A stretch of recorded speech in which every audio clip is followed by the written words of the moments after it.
I love you.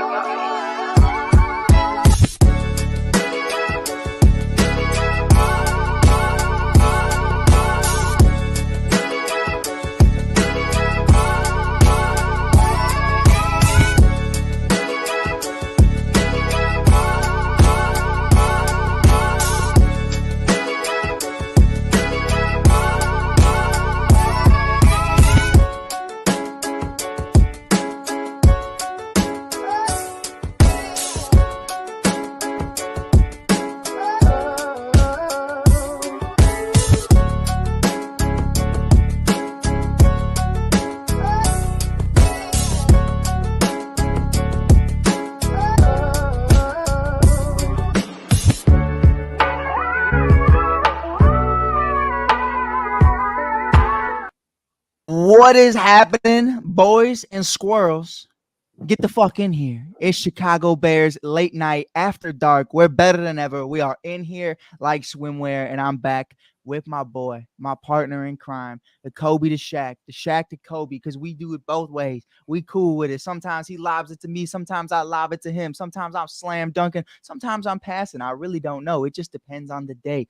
We are back with the one and only, the man that's hot, your boy Rob Scott from Rob's 2 Cents, and welcome to Mars. Robbie, how we feeling today, man? Well, I'm feeling good. I'm big brother, you little brother. I'm Huh, Big Diesel. I got 4 rings. huh. Charles Barkley has no rings. Yo, Rob. What's good, brother? How you feeling? Mike, you. Rob Scott, what's happening, bro? Bro, it's been crazy, bro. We haven't done a show in a minute. Obviously, we are Yeah. just kind of figuring out our stuff, doing stuff. Baseball's been busy. Obviously, Rob has a new hobby, which been making him lots of money. He been doing it. He's been making all the bets. Soccer is his new best friend. He I couldn't name love you three soccer. soccer players, but I tell you I what, could right now. go Hey, for it. Mbappe. Oh, Hey, my okay. boy Messi. Hey, I'm gonna start naming people you don't know. My boy Gapco. Hey, my boy Di Mario. Hey, let's get it. Hey, I know some people in soccer now. I know who to Okay. bet on that soccer. Okay. I see you. I see you. I see you. I didn't know. I didn't know you were valid. Hey, You gotta pay attention to what you're putting your money on now. hey, when the money gets involved, Rob Scott is a D1 soccer fan. But man, listen, first and foremost, we're always talking Bears. So I appreciate everybody tuning in right now, whether you're following us on TikTok or you're watching this on Facebook and YouTube. Make sure you check out Rob's 2 Cents on all social media platforms. If you're new here, make sure you hit that follow button to the Shy Dot Kid. We're doing content 24/7 daily, talking everything Chicago Bears, everything Chicago related sports. And don't be fooled. Sometimes we'll be talking about things that have nothing to do with Chicago because we get tired of talking about it. But with that being said, Bears add two more offensive linemen today. Both seem to be depth pieces, one more than the other. I'm more excited about. I'm excited to see what the Bears are potentially going to be looking like from an offensive line perspective after the draft. So we're obviously going to get into DeAndre Swift, gets Rob's thoughts on the whole not getting Saquon Barkley thing is very controversial in the city of Chicago right now. But first, I want to talk about this offensive line. Rob, the Bears added 4 new offensive linemen. Now, I know a lot of people are saying these aren't big name guys. These aren't Trent Williams. This isn't some of the biggest names that you could have gotten in the world. You didn't make a spicy trade for anybody. You just got a bunch of bench warmers. But Rob, painting a picture back to, let's even talk about from 2021 to 2022 to 2023. Hey, we can even go back to the Matt Nagy era. We did not have depth in the offensive line, in the trenches whatsoever offensively. And I think that was one of our biggest faults when you really break down guys like Cody Whitehair, guys like Tevin Jenkins, guys like Lucas Patrick, who, oh my God, you even look at Lucas Patrick the wrong way. If coming off the lake, it's about 15-mile-an-hour winds, Lucas Patrick's out for the day. He's got pneumonia. He's gone. But with that being said, you add all these depth pieces, Rob. Where are you at as it pertains to the Bears really addressing the offensive line? Maybe it's not the biggest names in the world, but it's definitely enough pieces to where if some guys go down, we're not just stuck in the air. Yeah. I think one of the biggest things we addressed was our center position. I like the kid they got from Buffalo. Mm, If you look at the season that Josh Allen had last year, um, a lot of people didn't really start to pay attention to the second half of the season where he pretty much became the Bills' leading rusher. And I think that has a lot to do with that center. I mean, the center controls everything because pretty much before the ball hits the quarterback's hands, the center has to not only get the quarterback the ball, but he makes the first key protection of the play Right. of keeping the quarterback to give him time to do the two-step drop back. So I think the center for Buffalo was really good. We got one of them big boys from San Francisco who we're starting to see that they're slowly letting people go. I heard that Chase Young is also, out there as a potential guy for a pickup. I think somebody else just got Armstead today. So it'll be interesting to see where San Francisco goes after this year. But I think the Bears, they started addressing key issues. They realized that, whether we bring in a Caleb Williams or whatever quarterback that people think the Bears might get other than keeping Justin Fields, they're starting to realize that we're going to have to protect whoever we have in the backfield. We're Right. going to have to give this guy at least 2 to 3 seconds to make accurate reads. And to me, things are kind of I know we're going to get into this later. Things are kind of signaling to me that they're going to keep Fields. Yeah, for sure. For sure. And I think to your point, my Yeah, big thing, and this is where I've been following, I think a lot of people kind of look at Ryan Bates the wrong way, the kid out of Buffalo. yeah, Given the 5th round pick, I definitely think he's going to be given opportunity, but I did take note, this kid was coming off the bench all year long. yeah. He sat on the bench. He didn't play a single snap. Somebody I did like today, though, was Coleman Shelton. Coleman Shelton is one of those guys. We got him from the Los Angeles Rams, if I'm not mistaken. And he was playing every single game for the Rams last year under Mhm. center, kind of moving around every single position they asked him of. He was able to do that. So I think Shelton's going to be the one that is going to be starting under center as of today. But to your point, I've heard But great even things about even Ryan Bates. but even with Shelton, if let's say you go with Shelton, um, to me, I think the problem with the Los Angeles because he came from the Chargers, right? No, he came from the Rams. He came from Rams, sorry, not the Chargers, Rams. But if you look at the Rams towards the second half of the season, they started to get better too. I mean, they were going to be one of those little sleeper teams, Yeah, and because they started to get healthy. right. So you look at the protection that they giving a guy like my boy Stafford. The Bears need somebody because to me, honestly, when their offensive line, when Justin Fields said hike, to me personally, the offensive line said, Right. have at it. Right. No, Like for sure. like And the and I kid like was in fear for his life. I So like the moves they made though, Rob. yeah, Like I think, dude out of San Fran, you look at what he was able to do in Pryor. Pryor was pretty solid. And I think he's going to be one of those guys that understands what it means to be a veteran, what it means to be a vocal leader more so yeah, than anything else. And the point about Bates and the point about Coleman that I think is really important is I understand you gave a 5th round pick for Bates, and that's going to be important. Bates is a young cat, and Ryan Poles had his eyes on him for the last 2 years, but unfortunately the Bills were just able to financially keep them there doing the matching the contracts that we were offering. But I understand a lot of people say, hey, he came off the bench last year, he didn't play. I totally hear that and I understand it, but I do think at the end of the day, they had a great offensive line and a great center already, and I believe his name is Moses, or however you pronounce his name. They obviously just let him go as well. But, when you have a great center and then you're the backup to that center, you've learned a lot. So I'm excited to see what he's going to be able to do with that opportunity. And of course, Shelton's just going to bring competition. I think that's friendly banter. I think that's showing, hey, iron sharpens iron, knives sharpen knives. We make swords. Like that's really what it comes down to. So I'm excited to see those two go at it because you understand, listen, we gave a 5th round pickup for you, but if Shelton shows that he can be that veteran leader and be that everyday center, whether it's a rookie quarterback or Justin Fields under center, I'm excited to see what could potentially happen for them. But I think the lines is really coming together. I'd like to see another year out of Nate Davis. Last year, you and I talked about it in the summer, a death in the family, and obviously coming into the year injured. So you understand, as much as I know Bears fans everywhere, and Chicago is one of those cities where we don't give a fuck what you got going on in your personal life. Sometimes you also have to take things into consideration to why guys get off on a rocky start. He missed the first couple games to start the year. He missed the majority of preseason for those reasons. Tony, how we feeling, baby? But I'm excited, man. I think Nate Davis is going to be one of those guys I keep my eye out on. Obviously, we got some young dogs in Darnell Wright and Tevin Jenkins. Tevin Jenkins, prior to the injury at the end of the year, I thought he was having a Pro Bowl caliber year. It was obviously his best of yet. I'm excited to see what he's going to be able to do. And of course, Braxton Jones, I know you've been high on him.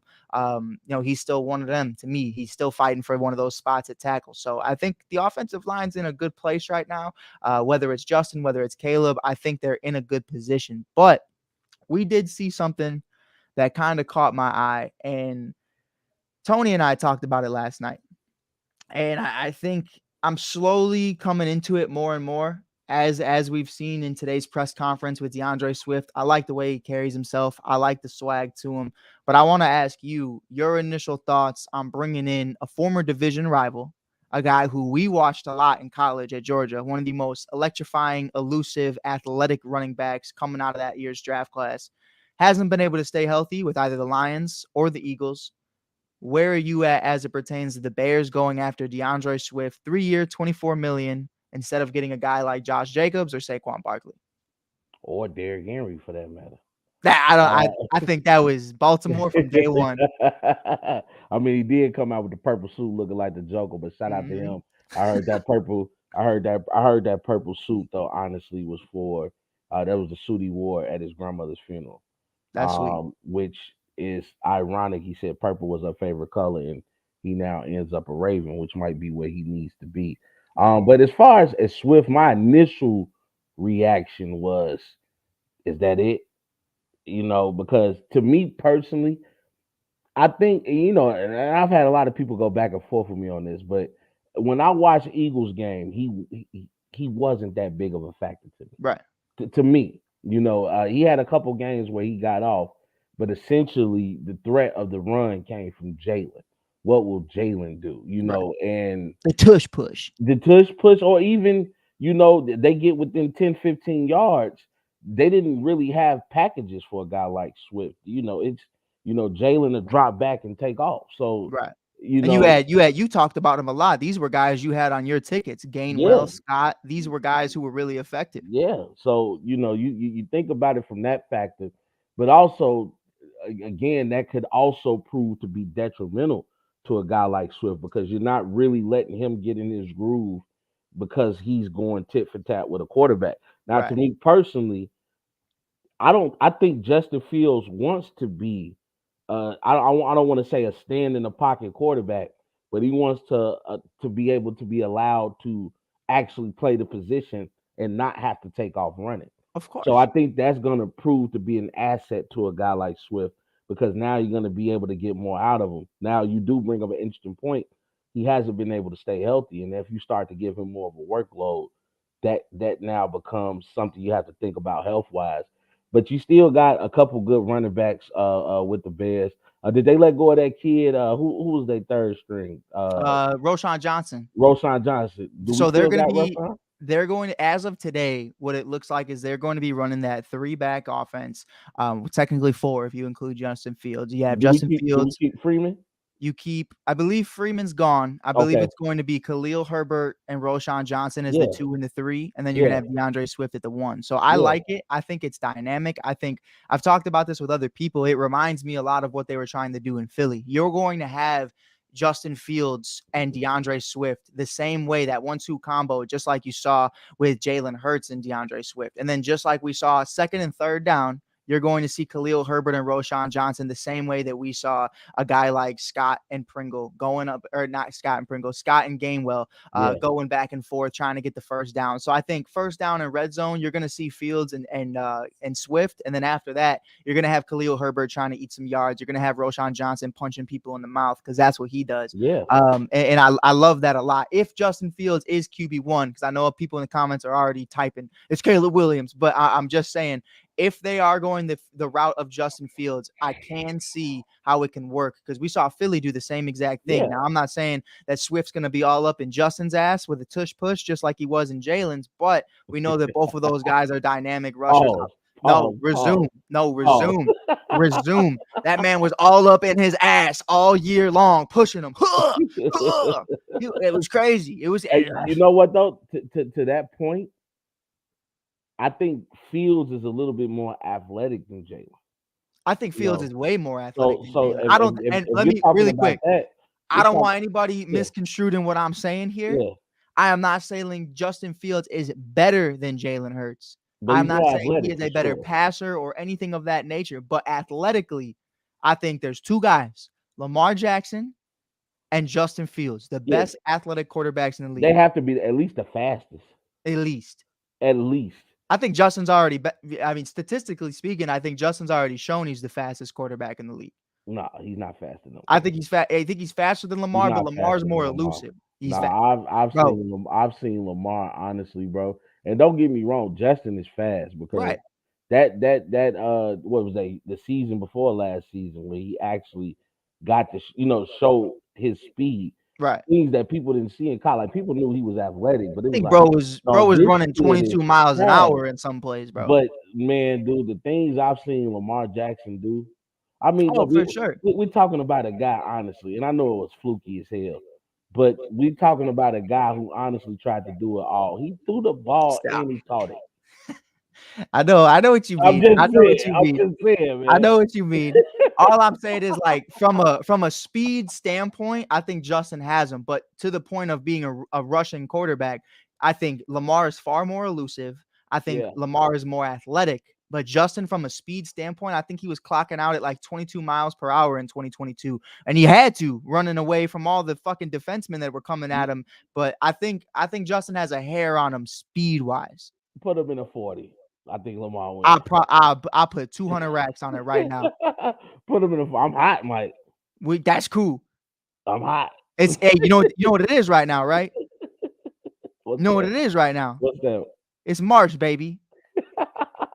It's St. Patrick's Day weekend. I'm hot. The luck of the Irish. Hey, we ready to turn to Chicago River Green? Yes, sir. I'm gonna be there. It's gonna be a beautiful time. I can't I'm wait. gonna be there too. I mean, I'm right at the merchandise mart, so It's my favorite time of the year. It really is. People don't understand, bro. Like, I know it's not that deep. I know it's not that serious, but like St. Patrick's Day weekend to me in the Chi, I feel like I'm an Ain't you Irish Italian? Italian. Yeah, Irish Italian. You Irish Italian? My mama Irish, my dad was Italian. You riding it? So I'm just black. and that's okay. We rocking with you. You can come with But us. I'm Irish at heart. Look, I'm Everybody Irish Irish for this St. weekend, Patty's Day. Rob. It's okay. I'm Mexican for Cinco de Mayo and Mexican course. Independence Day. Of course. Hey, I'm look, and if Ramadan, if you could have a drink during Ramadan, I would be Muslim. I don't think they can, but I know. I So think that's the sometimes point I'm of not Ramadan. Muslim. But I'm not fully informed, but I believe that's the point of Ramadan is to not. That's haram. But Oh God. man, break it. We canceled. But with that being down, bro, like it's such a great time, especially Mexican Independence Day in Chicago. You go downtown, it is during the year of the dragon. gridlock, bro. Gridlock downtown. Chicago gets down no matter what time of the year it is. But let's see if you're getting down with this. I talked to my boy Kev. I talked to Tony about it. I've got a lot of different opinions on the Bears. Right now, a lot of people saying, hey, Ryan Poles didn't do enough. Ryan Poles didn't bring in Danielle Hunter. He didn't bring in Saquon Barkley. But Rob, to play devil's advocate, you re-sign Montez Sweat 4 years, $98 million, and you bring back Jalen Johnson, arguably a top 3 corner in the league, 4 years, $76 million before free agency starts. To you, bringing back Montez, bringing back Jalen, bringing in DeAndre Swift, Kevin Byard, who is a ranked 11th overall safety in 2023 and a top 100 player in 2022. He was ranked in the 30s.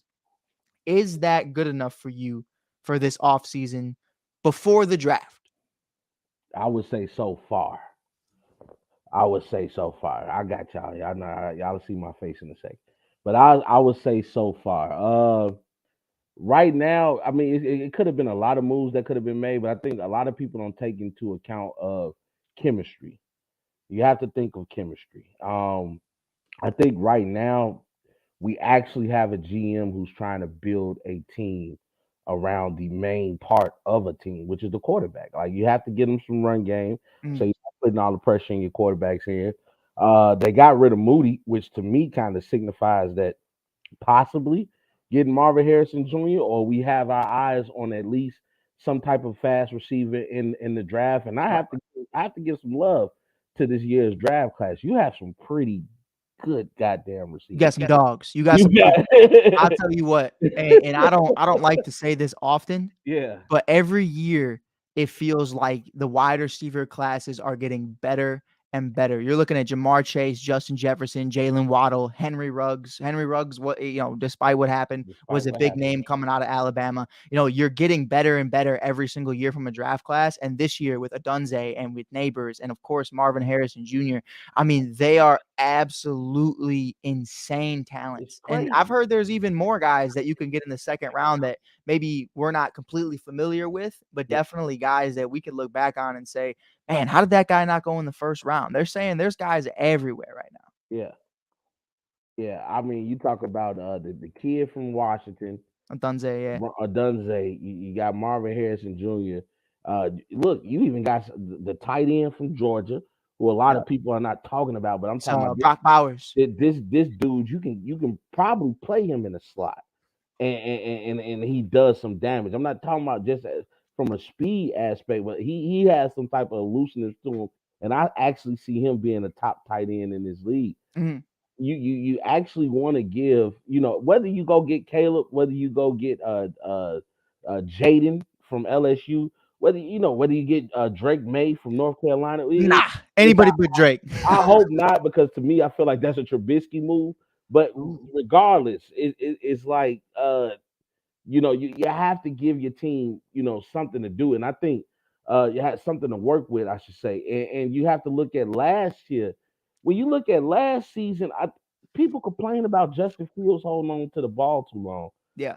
When your receivers are not trying to get separation, he can sit back there and throw the ball away every time. Right. But how many times is that going to work before he starts to get booed in that Chicago? And I mean, let's be real. I counted 2 potential game winners from Tyler Scott where he dropped both passes, a completely airmail piss rocket from Justin Fields. Darnell Mooney has the ball in his hands in the end zone to end the game against Cleveland. Yeah. And then out of nowhere, he just decides he doesn't want to fully possess it and just drops the ball. So, there's a lot of different ways we can break this down. I think at the end of the day, for me, what it's going to come down to is really understanding what the Bears are going to do and how they're going to do it. Like, a big thing for me and what I'm trying to understand for a lot of people and the mindset of a lot of people is, what is the difference right now between a Marvin Harrison Jr. and a Malik Neighbors? And a lot of people believe that there isn't that much of a difference. They believe that Marvin is an amazing talent, but Malik and guys like that are going to shine as well. But I will say this, when you have a generational talent in your possession, whether it's Malik Neighbors, whether it's Rome Odunze, whether it's Marvin Harrison Jr., I will say this, I think you're going to be in good hands as long as you address that quarterback play. The offensive line, of course, we've addressed it. Of course, we're trying to make strides and move forward. They're actually bringing in depth pieces just in case the original plan doesn't work out, which is a huge difference compared to last year. Last year, it was, hey, man, Lucas Patrick's playing, and if that doesn't work out, that doesn't work out. You know what I mean? And then you're just going to have to figure it out. Remember the Sam Mustipher days? I mean, it was just a bad time. It's a bad look. And when you have those conversations about, listen, we saw what happened with Kyle Long towards the end of his career, Cody Whitehair at the end of his, Matt Garza, or pardon me, I'm so sorry. I did not mean to disrespect Roberto Garza. He does amazing things. Robert in English. Matt Garza was also a player as well. But no, man, there were so many players that have come in and out of the Bears system. Charles Leno Jr., you know what I mean? Guys who just, Bobby Miller, guys who just weren't able to stay healthy. So I'm excited to see what could potentially happen with them, Rob. And when you talk about guys like Velus Jones, the fumble king, not even a fumble king, a turnover king, because he does it in several different ways. He makes it look good to be a turnover king. He can pop the ball out his hands. He could fumble. He could drop. He could do whatever you need him to not do. He does it. He's great. Shout out fucking Velus Jones. But Darnell Mooney obviously getting a new change of scenery, a new opportunity in ATL. He's going to be out there with Kirk Cousins, Big Kirko. We're going to be talking about that next. But I want to get into this final topic with you. Hold on. Let me also say this, man. Shout out. And I know, and I got to give shout out to you because You were one of the guys talking about him before national media started covering him. The fact that the Bears, paid Jalen Johnson, you Mm, know, he this one of guy, them. this guy was a stud. And I remember Mike talking about him like, hey, he is one of the key pieces in our secondary and can compete with anybody on any secondary on any team. And this guy is a flat out dog. Yep. We ain't talking about DOG. We talking about DAWG. We talking about straight dog. We talking about a guy that's a ball hawk, a guy that likes to tackle, a guy that likes the physicality, a guy who deserved every bit of dime and pennies and dollars that they threw at him. He deserved it, including the nickels too. I'm Hmm. telling y'all right now, man. That guy Jalen Johnson is a stud. They got rid of Eddie Jackson. They bring in another stud safety. We Kevin talking Byard. about, man. We talking about this Bears team that was already one of the best run defenses in the league.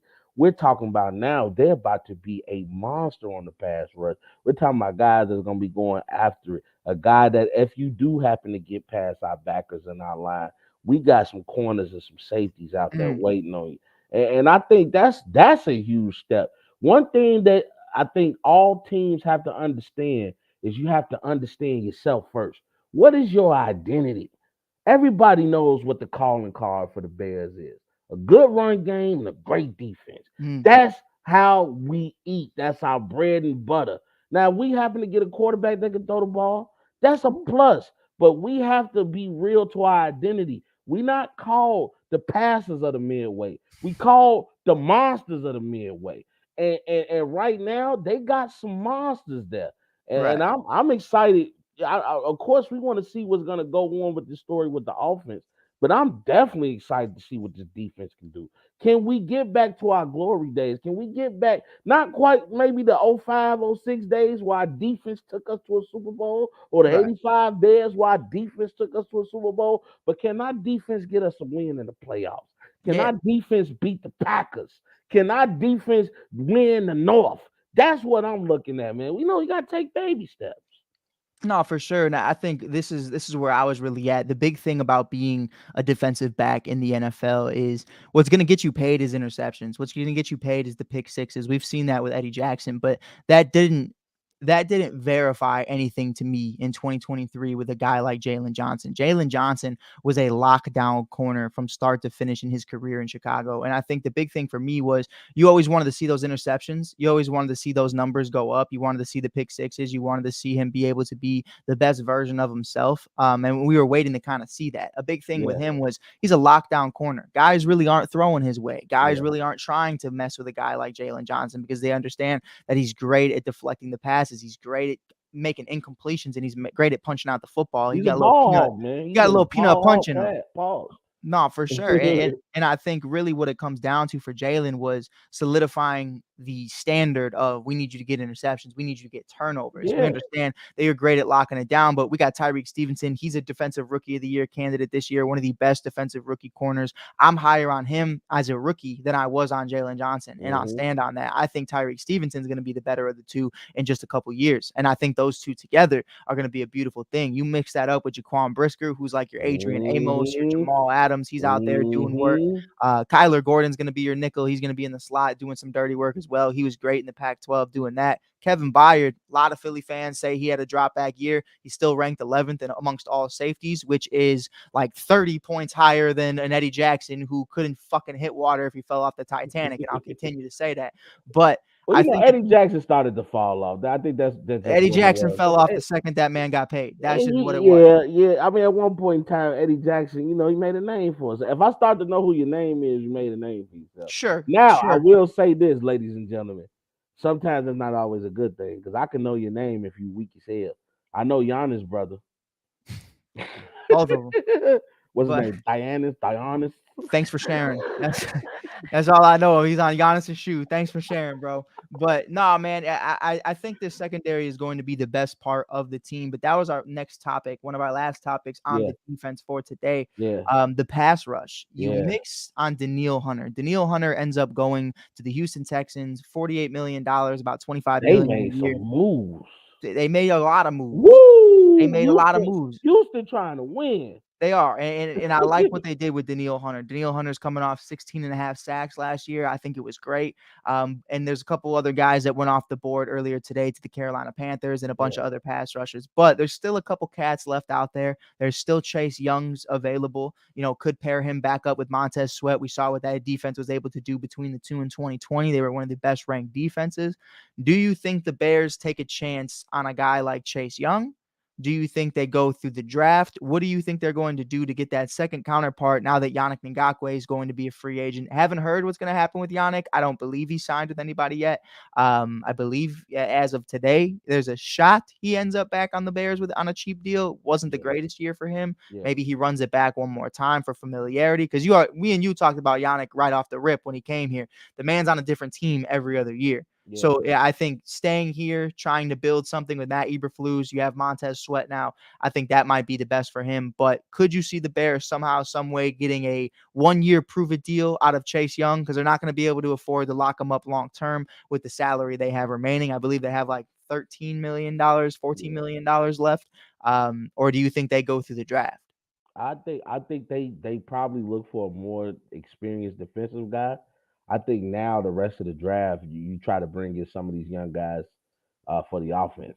And I think that's what they've been setting themselves up for. Not to say that they won't go through the draft for any more defenders, maybe somebody else on that line to go with Montez Sweat. But if you got a guy like Chase Young available who's kind of had a fall off year, so he's gonna, like you said, he's gonna be kind of in a prove it deal, and honestly he's gonna be in a prove it year. Because you can always change perspective and get some money. Still young, too. I think the kid's like 25, 24, 25 years old. 1-year prove-it deal. He's not, you know what I mean? This isn't your final contract. You can really make or break something this year. That's what I'm saying. Former teammate with Montez Sweat, maybe familiarity helps you out. Yeah, and not to mention, like I said, we're talking about a team that was already number one or best team in the league in run defense. I believe they had the most sacks and they had the most interceptions. I mean, they were one of them. You have to look at, like, you can actually shine and flourish in a defense like this, where it's taking pressure off you, because Montez Sweat is already going to demand a double team off that line. So you get somebody like Chase Young, who, if he's willing to take not maybe a veteran's minimum, but to say, hey, we got $10 million for you for a 1-year deal. 5-10 million, something like that. I don't think that's bad at all. I mean, we see somebody like somebody just got like a 4-year, Josh Jacobs just got like a 4-year, $48 million with Green Bay. So we're talking about you right under that mark, especially you might be over market as a defensive end, making $10 million in a year. Right. You know what I mean? Because you have to have a name to make some money like that. I don't think, unless your name is Kirk Cousins and whoever his agent is, Lord Jesus. Kirk just highway robbery. Big Kirko, he does it. Highway, and I ain't mad at him, bro.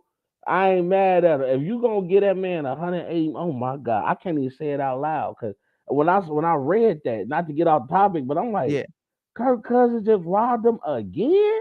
Yeah, I mean, Kirk, Achilles injury. Kirk does it, bro. Gave that man $180 million.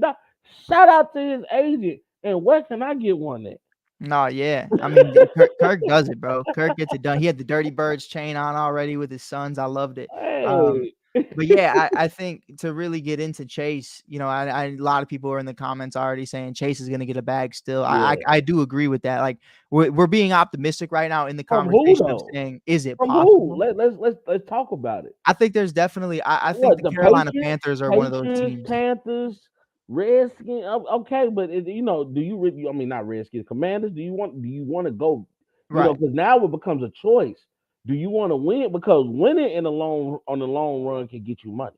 Yeah, I think I don't see Chase taking this is my personal opinion. I don't think Chase takes a 1-year deal. I don't think he takes a prove-it deal. I think he set himself up financially after coming out of the ACL tear to where somebody somewhere is going to offer him a 3-year deal or a 4-year deal, just because of the fact that he is 24 years old and he was one of the most generational talents coming out of college. Maybe somebody like Carolina, who Carolina's not getting a Danielle Hunter. Carolina's not getting one of the top pass rushers in football unless they trade for him. And even then, who's to say Joey Bosa, Nick Bosa, Micah Parsons wants to go there? You know what I mean? These guys got to approve these deals or they're going to make it even worse. So I don't see that happening. I don't see a situation to where Chase Young takes a 1 year, $5 million deal with the Chicago Bears. But just for the conversation, I think they go through the draft. I don't know. There's two scenarios. I think they either go number 9. They take one number 9 overall, or maybe they trade down a little bit. They trade 9 to go down and get a pass rusher at like 10 to 15, something like that. If you take Marvin Harrison Jr. with that number 1 pick or trade down to 3, whatever. But if you're in a situation to where the Bears draft Caleb Williams, you need a receiver at 9.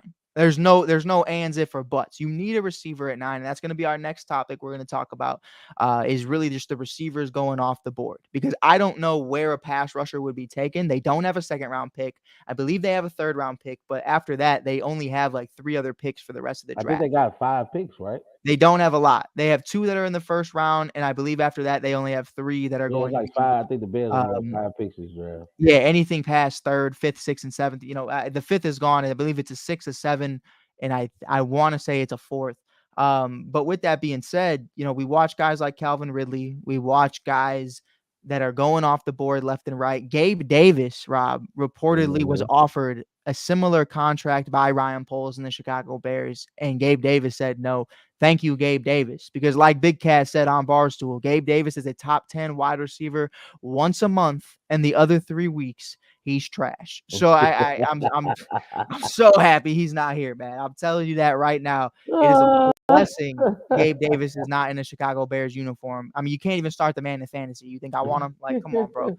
But you watch these guys getting overpaid. Receivers are getting overpaid heavily right now. Yeah. Somebody I was talking about last night with my boy Kev was Mike Williams. Mike Williams, as of right now, is going to be getting paid $15 to $20 million by the Los Angeles Chargers just to not be there. So he can't command anything over $5 million. If I'm the Bears, I look at Mike Williams and I say, listen, you're already making 20 mil from the Chargers just to not be there.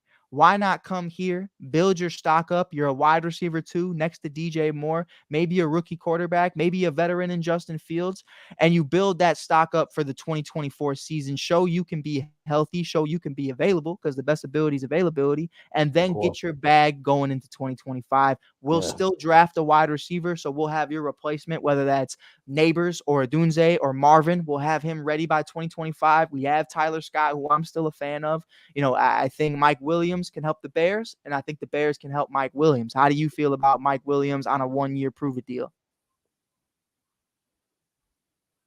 Don't get me wrong, Mike Williams is a dog as well, but his injury problems are crazy. Like, for sure, like the Chargers problem, because I remember at one point in time, everybody thought that the AFC West was going to be a powerhouse. Right. Yeah. I mean, dude, you were looking at Devontae Adams. You were looking at Justin Herbert. You were looking at Russell Wilson. And and then the Chargers. And everybody thought that the Chargers were going to lead that division just due to you bring in a Khalil Mack now to tag team with Joey Bosa. You got Keenan Allen and Mike Williams as your receivers on the offensive side. You got Justin Herbert, of course, who a lot of people think, is still, through it all, is still a top 5, top 6 quarterback in the league. Sure. So, I said it to you the second they got Harbaugh. MVP season on the way. I'm telling you right now. A lot of people had a lot of stock in the Chargers, and then unfortunately, the thing that stopped them was not only dumb coaching, but it was also injuries. Injuries derailed that team to the fullest. And Mike Williams, I think this was his second consecutive year that he had a big injury that knocked him out of the season. And because of the positioning in which that happened, I believe coming off an ACL injury right now, I think he's on kind of a timeline of 4 games into the year is when he'll make his debut. I don't think he'll play in training camp. I don't think he'll be a part of preseason, a part of the first 2-3 games. I think he's still going to be rehabbing. So I don't know. I think it could definitely be one of those like, hey, if it's super cheap, why not? You know what I mean? Because the upside is you get a guy who can be very utilized and be in position to have success next to DJ Moore come the second half of the season. You know what I'm saying? Like, I think if you're in a position to where second half of the year, say the Bears are making a playoff push, Mike Williams is fully healthy, you're in a position right now to where, hey, listen, it worked out.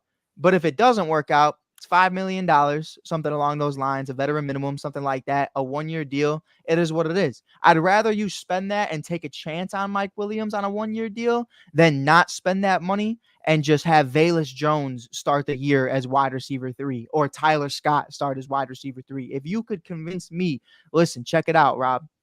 DJ Moore, Mike Williams, and potentially one or the other of Rome Odunze, Malik Neighbors, or Marvin Harrison Jr. That's a 3.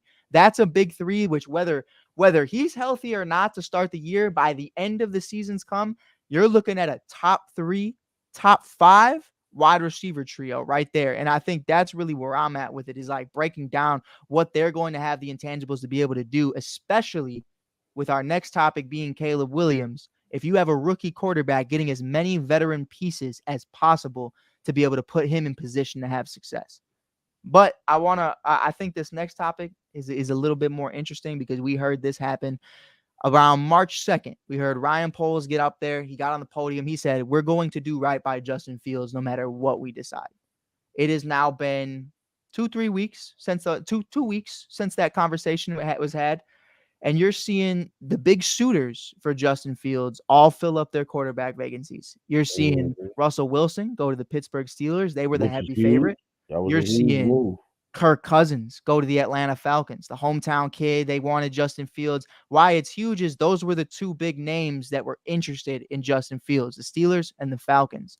So you're seeing Ryan Poles say we're trying to do right by him. I mean, you're going to sit here and tell me that Sam Darnold is better than Justin Fields. 31 teams are saying that they're viewing Justin Fields as a backup. They're not utilizing him and saying we're willing to trade starting quarterback caliber level prospects or even draft capital for a guy like Justin Fields. I saw Sam Howell go for a 3rd-round pick today, Rob. I mean, how do we know that, though? How do we know that's just not the story that's just being put out? It definitely could be the story they put out. But if we're talking about it, and we're really talking about it, Justin Fields knows something.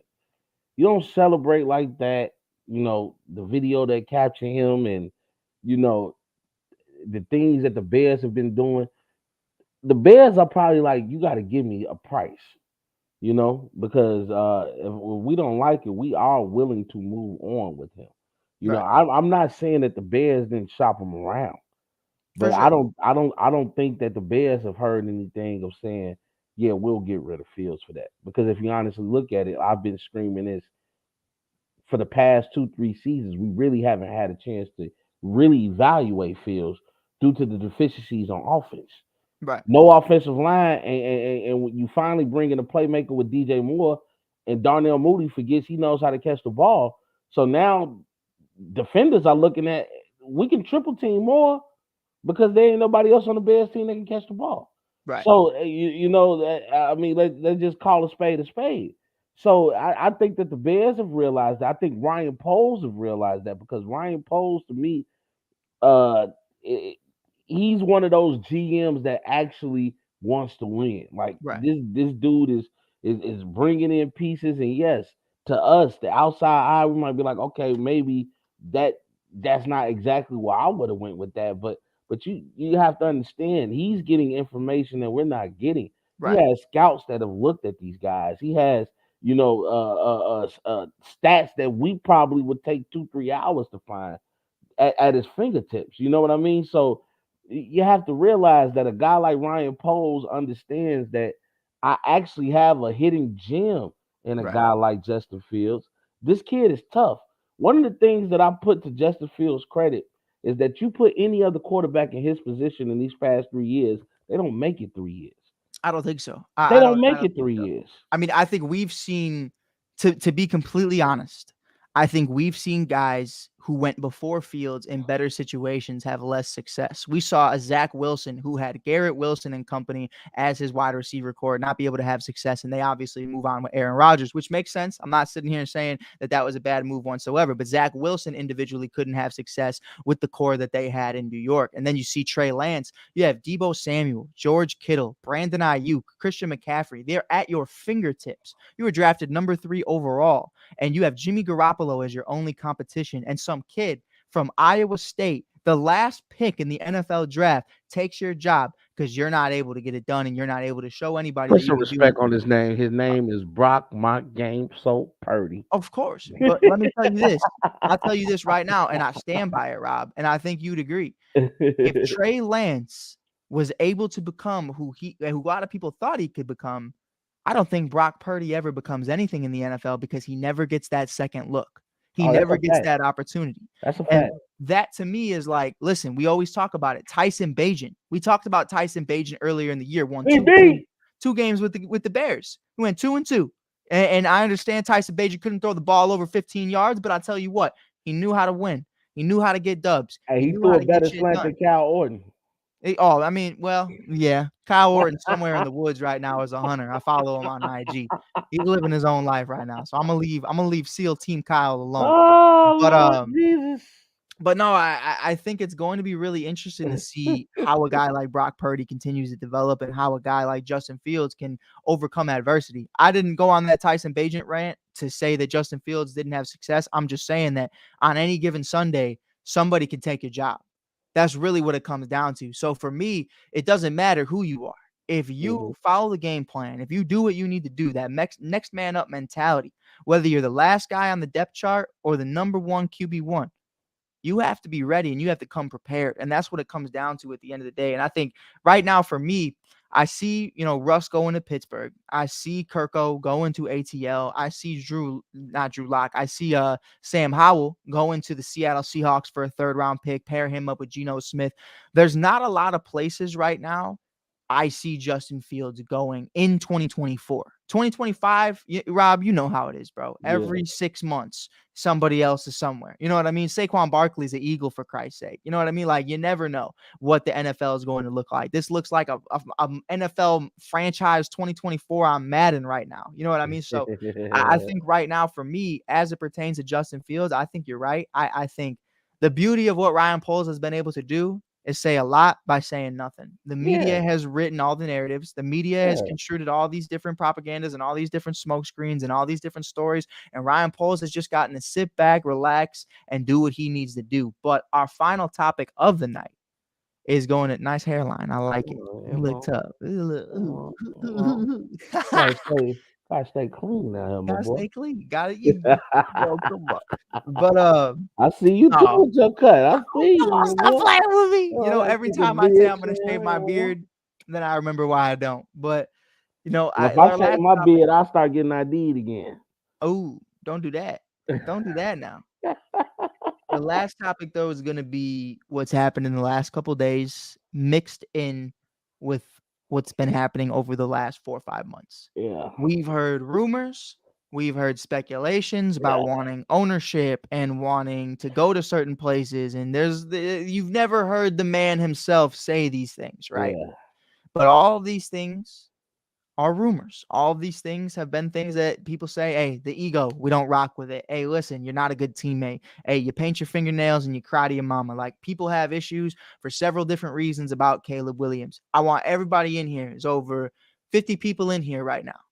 I want you to know, whether you're watching on your couch, in the shower, in the car, or wherever, I am not a Caleb Williams hater. But we have to have this conversation because I think it's important. The other day, it was, I believe, 2 days ago, if I'm not mistaken, he likes a tweet. And mind you, this isn't Instagram. This is Twitter. You can go to your likes and see everything you liked on Twitter. This is where a lot of guys get caught up on some nasty shit or on some racist shit. We see it 24/7. But I'll say this. Caleb Williams gets caught liking a tweet posted by, I forget what network posted it. It was an interview with the latest Hall of Famer of the 2024 class, the greatest kick returner of all time, the game changer himself, Devin So Nasty Hester. The Windy City Fire. The Windy City Fire. talking about it. Devin Hester goes on a rant talking about, I wouldn't say it was a rant. Devin Hester was asked a question, would you go with Justin Fields or Caleb Williams? And he goes on to say that Caleb Williams has a lot of mental issues with his ego, not really like mental issues, but he has an ego. He has outside drama. He doesn't think he's the future of the Bears. He would stick with Justin Fields. So with that being said, Caleb Williams then goes and likes that tweet. Rob, make it make sense to me to why you like that tweet, because you understand at this point with his pro day less than 7 days away with the Chicago Bears, he's going to be meeting with them, giving his medicals, going through thorough searches, understanding, getting to meet with Ryan Poles and the Bears organization, getting a good feel for him.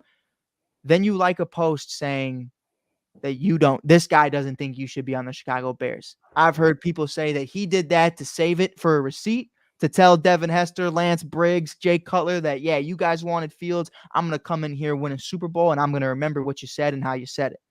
That's a big thing I've always said about everything. No matter who you are, remember what they said and remember how they said it. It's important. On the other side of that, just creating issues where no issues lie.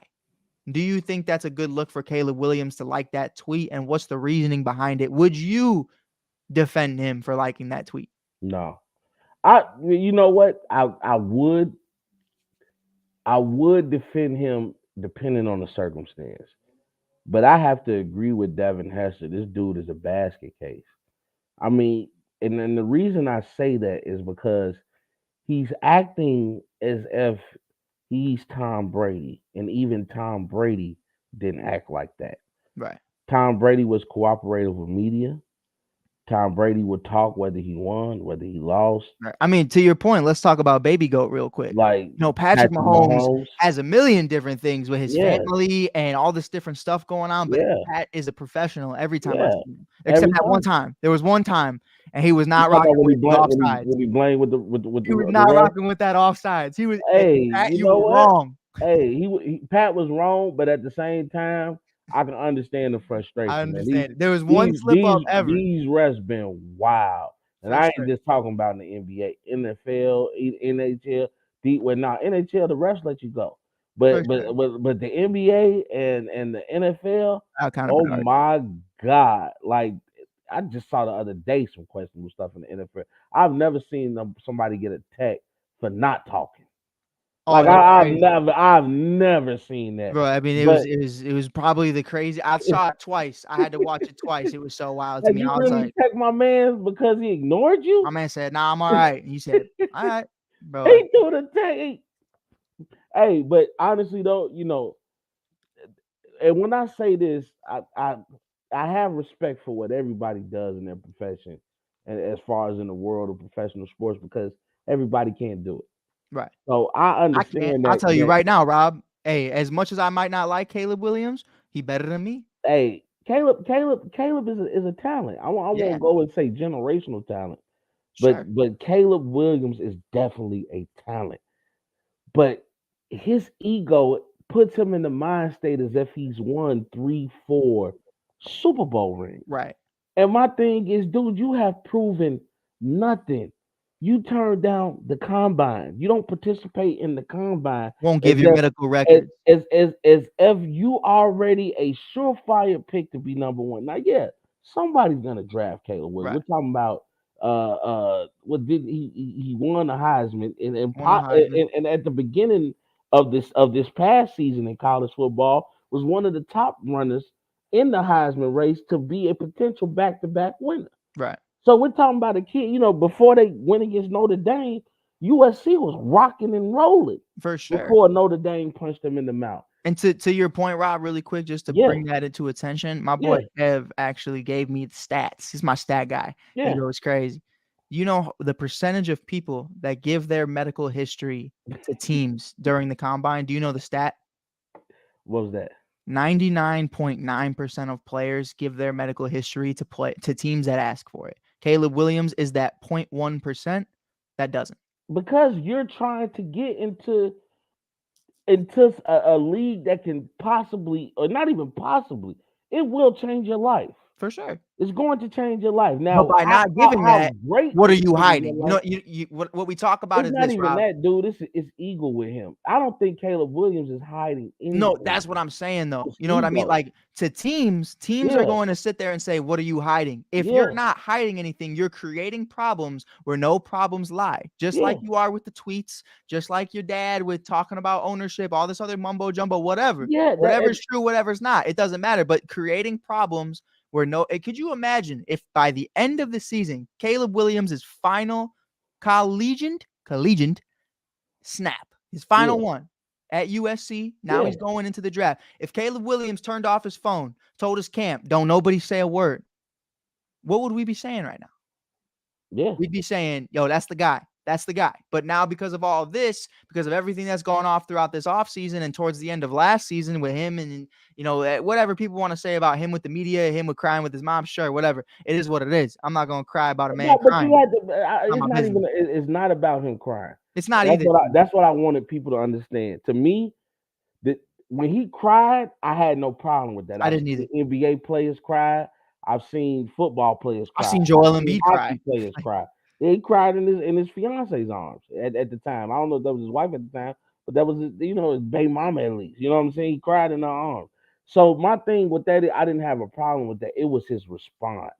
Right. It's your response to think. It's the way that you need to respond to something that you expect the leader to say. Right. Like when I saw Michael Penix Jr. walking off the field, congratulating Michigan on that great win in the NCAA college championship, football college championship, national football college championship, and then him walking off holding his ribs. I mean, he had his towel over his head. The guy was probably sad. He just put everything. Oh, he was bawling his eyes out. To win this game. Right. I didn't mind that. But when you get on the podium and you say, I'm going to go home and I'm going to watch a movie and I'm going to cuddle up with my mom and my dog. Like, dude, that is not what I want to hear my leader say at this time. I want him to say, damn right, I'm emotional. Why? Because I don't like to lose. A guy like me, I don't lose. A team like that I'm on, we don't lose. Right. Then guess what? I'm damn near thinking about not getting in the NFL draft just so I could be in this position last year to tell y'all, see, I don't lose. You know what I'm saying? Yeah. That's what I want my leader to say. No, I don't want my leader talking about cuddling up with his dog and watching Bratz movie. I don't want to hear that. You know what I mean? So my thing is, stop being detrimental to yourself. When you're making statements talking about, you want ownership in the team, dude, you think Tom Brady had ownership in the New England Patriots?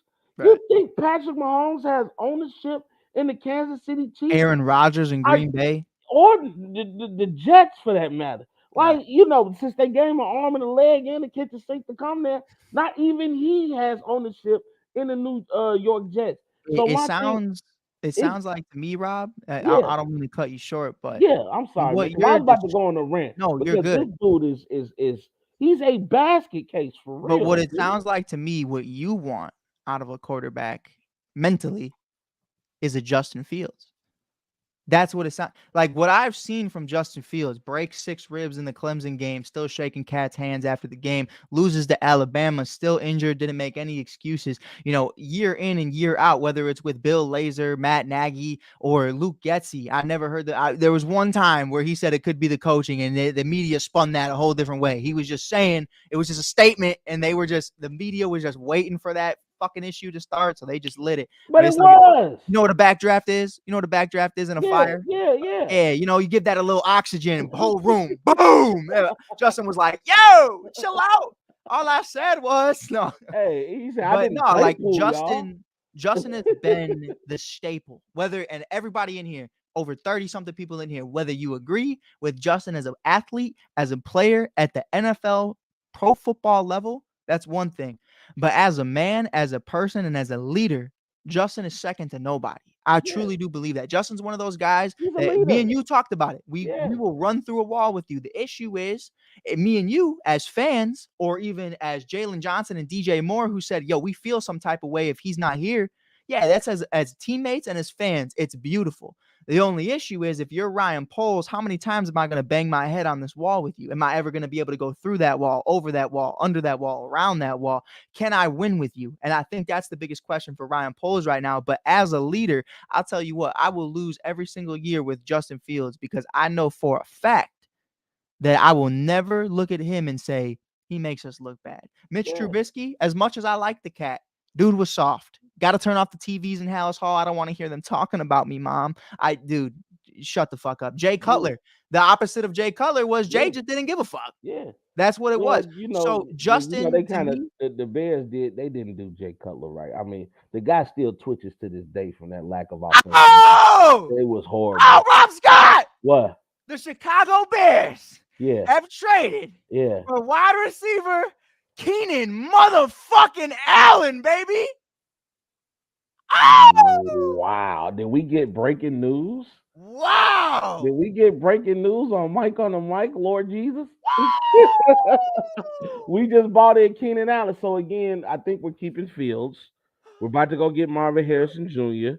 It's about to go. Man, that's why you gotta tune in to Mike on the mic. Welcome to Mars Ross. You better tune in, y'all. We breaking news over here, Lord Jesus. Stop playing with me, bro. Hey, but also too, to what you were saying, Mike, Justin Fields bought something out of Chicago that we haven't seen ever.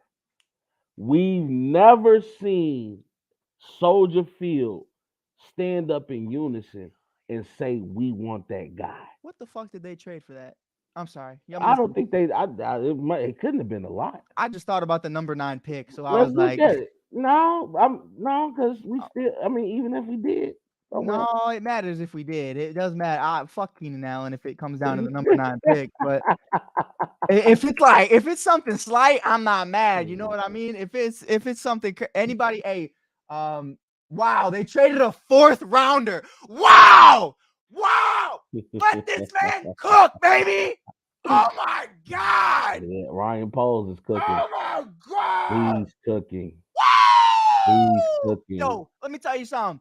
He's Fuck Josh cooking. Jacobs. Fuck the Green Bay Packers. The Bears are back. We are in there like swimwear every motherfucking Sunday night. You tell you what. This is a general manager I can get behind. Wow. This is a general manager I can get paused. This is a general manager I can get behind though. Wow. Like that's a guy who's making moves. On the real, can we say it louder for the people in the back? Let them know, Tone. Let them know, Tone. Hold on, Tone. Where is it? Let them know, Tone. Hey, y'all, and I want to say, hey, my boy Travo out there, let's get it, man. Boy, so shout out to my boy Deontay. Shout out to my boy Michi. All y'all, man. Ron in the building, man. Appreciate y'all, man. Hey, let them know, Ron. Let them know, Ron. Hey, shout out to y'all, man. For tuning in, baby, man. Bad damn. It's a beautiful day. It's a beautiful day because it's been hurting to be a hey Tay, my boy Tay in the building, man. Shout out to him too, man. If y'all don't know, man, my boy's a good you know what I'm saying? I would know, you know what I'm saying? I know about a good cooker too. Hey. We still live? I'm sorry, I'm feeling myself. If I'm ever on another team, I'm the Bears. The Bears. Hey, this has been a great night. I mean, I've already had. We should end the show. Yeah, we should. I mean, we should. Hold on. Stop playing with me. Stop playing. Hey, Jair Alexander, I'm coming for your ass. I'm coming for you. Hey, he said I just got teary. Hey, Tay, my boy Deontay. Hey, it's been so long since we've seen a Bears general manager actually be a general manager. What a day. Wow. What a day. That Poles, literally the whole offseason just shifted to me. It did. The whole, I don't give a fuck about the 5 backups. We got DeAndre Swift, Keenan Allen, Kevin Byard. We got some dogs. The offensive line's been addressed. Everything is here. Everett. We didn't even mention Everett. I don't give a fuck about Everett. Fuck him. Cool. Hey, We are here. Everett is a tight end that can also throw blocks as well. Sure. I'm not Yeah. mad. Better than Robert Tunyon. You know what I mean? Like, yeah. So, Well, he did play in Green Bay, but so you know. forget about it. But man, listen, this has been a great show. We're about to go live again in like 10 minutes. Mike Williams has just been released, but whatever. I don't care. We were just talking about Mike Williams. Turns out we got his brother, Keenan Allen. The greatest beard in Chicago is officially here. Keenan Allen is a Chicago Bear in exchange for I don't know if this is a 2024 or a 2025. It don't matter. It's a fourth round pick. The fourth rounder. You just got to steal. W. You just got to steal. And not to mention, Keenan Allen is more healthier than Mike Williams.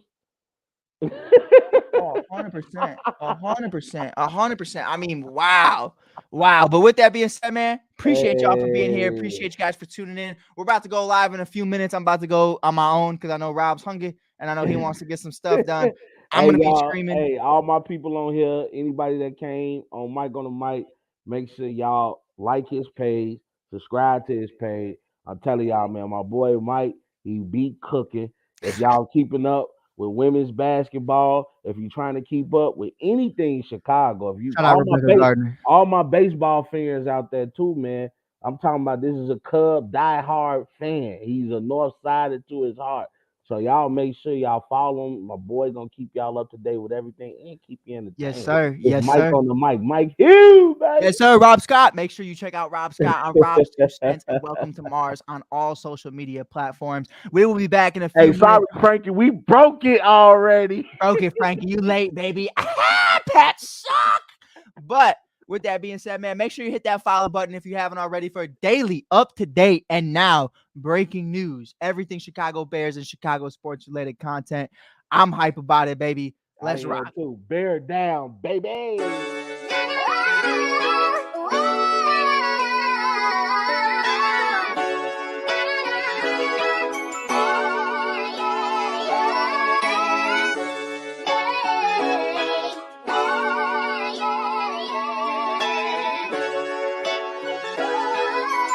I love you.